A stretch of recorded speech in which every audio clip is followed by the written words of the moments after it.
नमस्कार दोस्तों, आज हम बात करेंगे निर्जला एकादशी के बारे में।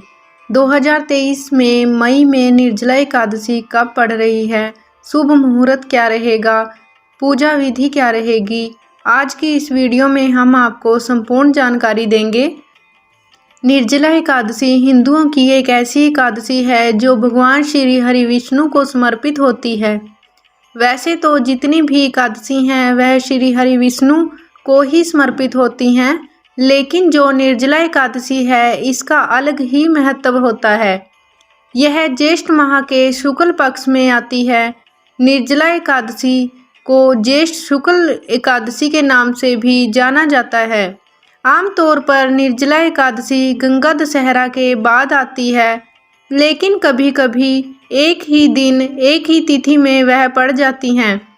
धार्मिक रूप से देखा जाए तो निर्जला एकादशी व्यक्ति के सभी पापों को धो देती है।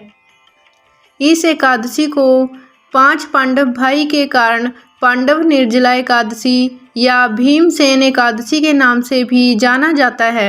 निर्जला का अर्थ है बिना पानी पिए, इसलिए इस एकादशी में बिना पानी पिए बिना भोजन खाए व्रत किया जाता है।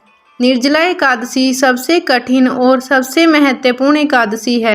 ज़्यादातर जो विष्णु भक्त होते हैं वही इस एकादशी को कर पाते हैं।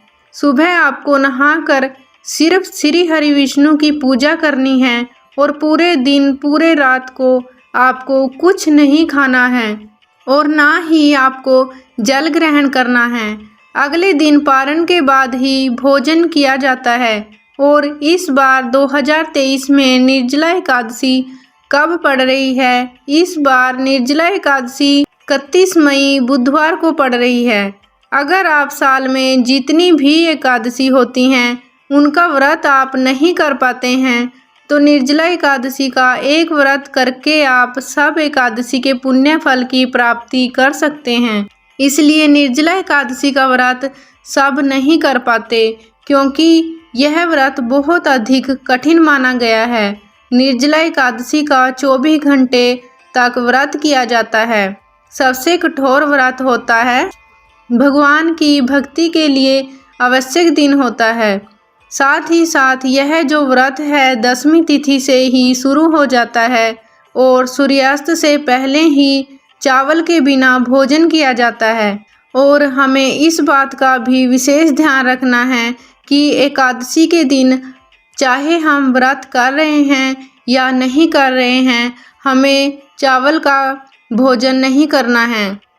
एकादशी के दिन चावलों में पाप छिप जाते हैं और अगर आप चावल खाते हैं तो पाप आपके अंदर चले जाते हैं। इसलिए आप एकादशी के दिन भूलकर भी चावल ग्रहण ना करें। फिर व्रत का पालन किया जाता है। भगवान श्री हरि विष्णु का पूजन किया जाता है। ब्राह्मणों को भोजन कराया जाता है। बहुत ही विधिवत रूप से पूजा की जाती है। भगवान को फल फूल, तुलसी के पत्ते, मिठाई जो है वह चढ़ाई जाती है। मूर्ति को सजाया जाता है।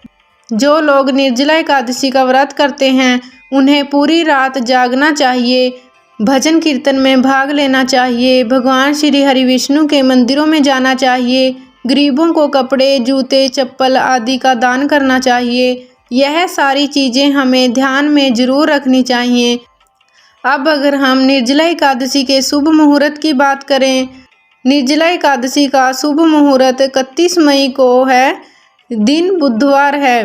निर्जला एकादशी का पारण 1 जून 2023 को सुबह 5:24 से शुरू होगा और 8:10 तक पारण का समय रहेगा। पारण के दिन द्वादशी तिथि का समापन दोपहर के 1:39 पर होगा। एकादशी तिथि जो है वह 30 मई दोपहर को 1:07 पर प्रारंभ होगी और इस तिथि का समापन 31 मई दोपहर 1:45 पर होगा। निर्जला एकादशी में पूजा सामग्री कौन कौन सी होनी चाहिए? तो भगवान श्री हरि विष्णु का चित्र लगता है।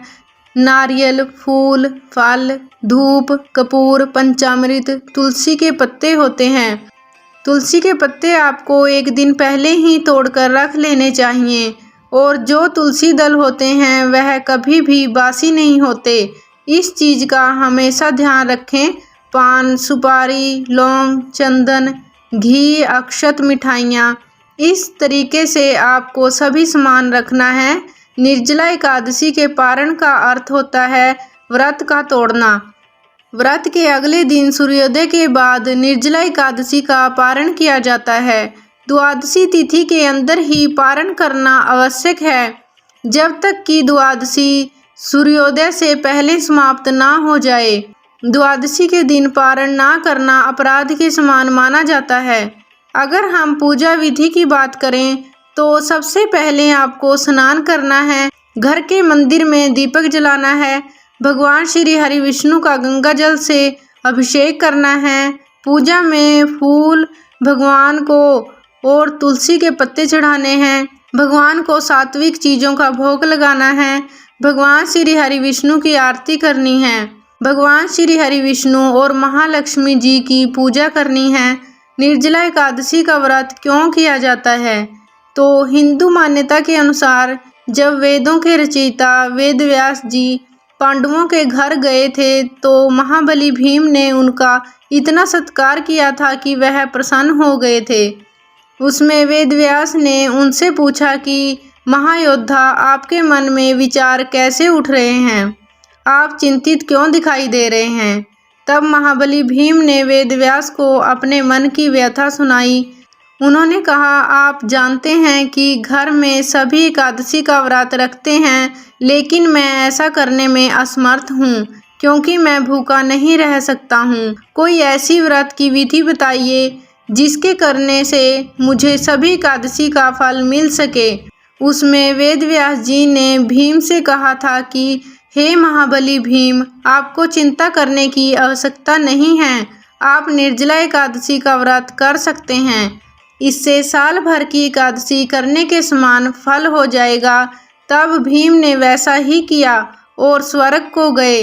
इसलिए यह एकादशी भीमसेन एकादशी के नाम से भी जानी जाती है। कहते हैं जिन्होंने श्री हरि विष्णु की पूजा की और रात्रि में जागरण करते हुए इस निर्जला एकादशी का व्रत किया है, उन्होंने अपने साथ ही बीती हुई 100 पीढ़ियों को और आने वाली 100 पीढ़ियों को भगवान वासुदेव के परम धाम पहुंचा दिया है। निर्जला एकादशी के दिन अन्न, वस्त्र, जूते, चप्पल और छाता दान करने चाहिए। जो इस एकादशी की महिमा को भक्ति पूर्वक सुनता है अथवा उसका वर्णन करता है वह स्वर्ग लोक में जाता है। चतुर्दशी युक्त अमावस्या को सूर्य ग्रहण के समय श्राद्ध करके मनुष्य जिस फल को प्राप्त करता है वही फल इस कथा को सुनने से भी मिलता है। तो हम आशा करते हैं कि आपको यह वीडियो अच्छी लगी होगी, तो प्लीज़ चैनल को सब्सक्राइब ज़रूर करें, वीडियो को लाइक करें, दोस्तों के साथ शेयर करें, कमेंट करें। जय श्री हरि विष्णु।